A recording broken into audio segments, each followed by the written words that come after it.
ஆலயா cotton வேட்டிகள் ஷர்ட்டுகள் wedding celebration. Billions of dollars of drugs are pouring into our country from Venezuela. தென் அமெரிக்க நாடுகளில் ஒன்றாக Venezuela இருந்து வருகிறது. இந்த நாட்டில் மொத்தம் 2,80,00,000 மக்கள் உள்ளனர். வெனிசுலாவும் அமெரிக்காவும் நேரடியாக எல்லைகளை பகிர்ந்து கொள்ளவில்லை. இருப்பினும் இரு நாடுகள் இடையே கரீபியன் கடல் அமைந்துள்ளது. ஒரு காலத்தில் வெனிசுலாவும் அமெரிக்காவும் நட்பு நாடுகளாக இருந்து வந்தன. இதனால் வெனிசுலாவுக்கு தேவையான போர் விமானங்கள், ஆயுதங்கள் ஆகியவற்றை அமெரிக்கா வழங்கி வந்தது.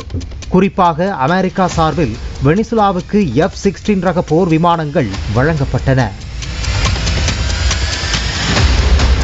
கடந்த 1982 ஆண்டில் வெனிசுலா மற்றும் அமெரிக்காவின் லாக்ஹீட் மார்டின் நிறுவனத்துடன் ஒப்பந்தம் மேற்கொள்ளப்பட்டது. அந்த ஒப்பந்தத்தின்படி அமெரிக்கா F-16 ரக 24 போர் விமானங்களை வெனிசுலாவுக்கு வழங்கியது. இந்த விமானங்கள் 1982 ஆண்டு முதல் 1985 ஆண்டு வரை வழங்கியது. அதுவரை F-16 ரக போர் விமானங்களை அமெரிக்கா தான் பயன்படுத்தி வந்தது.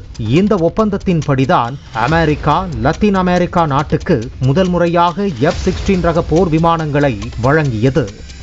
அது மட்டுமின்றி அந்த போர் விமானங்களை அப்கிரேட் செய்யும் பணிகளையும் அமெரிக்காவே மேற்கொண்டு வந்தது. இந்த நிலையில் கடந்த 2000ஆவது ஆண்டில்தான் அமெரிக்கா மற்றும் வெனிசுலா நாடுகளுக்கிடையே புகைச்சல் ஆரம்பமானது. வெனிசுலாவின் அதிபராக இருந்த ஹூகோ சாவேஸ் மற்றும் நிக்கோலஸ் மதுரோ ஆகியோரின் செயல்பாடு அமெரிக்காவுக்கு பிடிக்கவில்லை. இதனால் இரு நாடுகள் இடையேயான உறவில் விரிசல் ஏற்பட்டு தற்போது வரை அது தொடர்ந்து வருகிறது.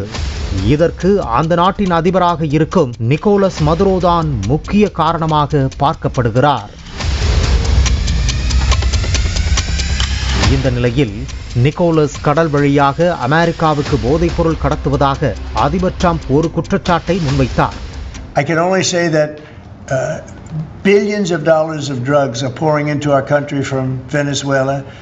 The prisons of Venezuela have been opened up to our country. They've taken their prisoners, the worst prisoners, murderers, Tren de Aragua, the worst prisoners that you can ever imagine are now happily living in the United States of America. Now many of them we've gotten out. இது தவிர இரு நாட்டு எல்லையில் அமைந்துள்ள Caribbean கடலில் Trump அமெரிக்காவின் போர்க்கப்பலான USS Jason டன்ஹம்மையும் நிறுத்தி வைத்துள்ளார். சில நாட்களுக்கு முன்பு வெனிசுலா கடற்கரையில் போதைப் பொருட்கள் கடத்த முயன்றதாக கூறி அங்கிருந்த கப்பல் மீது தாக்குதல் நடத்தப்பட்டது.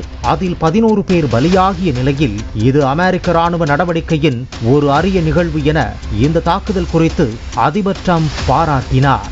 மேலும் வெனிசுலா அதிபர் மிகவும் மோசமான நடிகர் என்றும் கூறினார். இது இரு நாடுகள் இடையேயான பதற்றத்தை மோசமடைய செய்தது. இந்த சூழலில் அதற்கு பதிலடியாக அமெரிக்காவின் போர்க்கப்பலின் மேலே வெனிசுலா தனது F-16 ரக போர் விமானங்கள் 2 திடீரென பறக்கவிட்டு மிரட்டியது. இது ட்ரம்பின் கோபத்தை மேலும் அதிகப்படுத்தியது. இது தொடர்பாக அமெரிக்கா பாதுகாப்புத்துறை சார்பில் வெனிசுலா தனது ராணுவ வலிமையை காட்ட இப்படி செய்துள்ளது. இது போன்ற நடவடிக்கை தொடரும் பட்சத்தில் வரும் காலத்தில் உரிய பதிலடி அளிக்கப்படும். இந்த பதிலடியால் ஏற்படும் இழப்புக்கு வெனிசுலா தயாராக இருக்க வேண்டும் என மிரட்டியது. இதைத் தொடர்ந்து கரீபியன் கடலில் வெனிசுலாவும் போர் விமானங்களை தயார் நிலையில் வைத்துள்ளது. அதேபோல் அமெரிக்காவும் ஆயிரக்கணக்கான வீரர்களுடன் போர்க்கப்பல்களை அங்கே குவித்து வருகிறது. ஆனால் அமெரிக்கா இதுவரை வெனிசுலா மீது எந்த ராணுவ நடவடிக்கையிலும் இறங்கியதற்கான சாத்தியக்கூறுகள் ஏதும் தென்படவில்லை என ஆய்வாளர்கள் கூறுகின்றனர். இந்த சூழலில் அமெரிக்கா வெனிசுலா இடையே போர் பதற்றம் நிலை அதிகரித்து வருகிறது. ஆலயா காட்டன் வேட்டிகள் ஷர்ட்டுகள் வெட்டிங் செலிப்ரேஷன்.